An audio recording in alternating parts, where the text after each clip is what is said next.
राम मंदिराच्या कामाचा निर्णय राजीव गांधी यांच्या काळात झाला। आता भाजप आरएसएस त्यास मतांसाठी फायदा घेत आहेत अशी टीका शरद पवार यांनी केली आहे। गरिबी घालवण्यासाठी सरकार असा कार्यक्रम हाती घेईल का असा सवाल शरद पवारांनी केला। देशातल्या लोकांची उपासमार घालवण्यासाठी मोदींनी 10 दिवस उपवास करावा असा टोला पवारांनी लगावला आहे।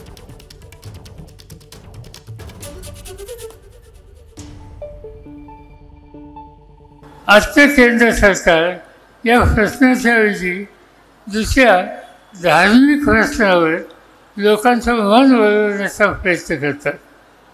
अयोध्येचं श्रीराम, मर्यादा पुरुष श्रीराम याच्याबद्दलचा आदर या देशाच्या सगळ्या लोकांना आहे। रामाच्या नावावर राजकारण करण्याचं काम आज त्या ठिकाणी भाजप आणि आरएसएस यांनी सुरुवात केलेली आहे।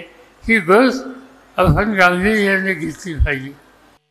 काल देशाच्या प्रधानमंत्र्यांनी सांगितलं की आता 10 दिवस मी उपवास करणार आहे रामाच्यासाठी। रामाची त्यांची श्रद्धा, त्याचा मी आदर करतो, पण उपवास उद्या या देशाची गरिबी घालवण्यासाठी असा काही कार्यक्रम घ्यावा हे त्यांनी सांगितलं असतं तर लोकांनी त्याचं कौतुक केलं असतं। एबीपी माझा, उघडा डोळे बघा नीट।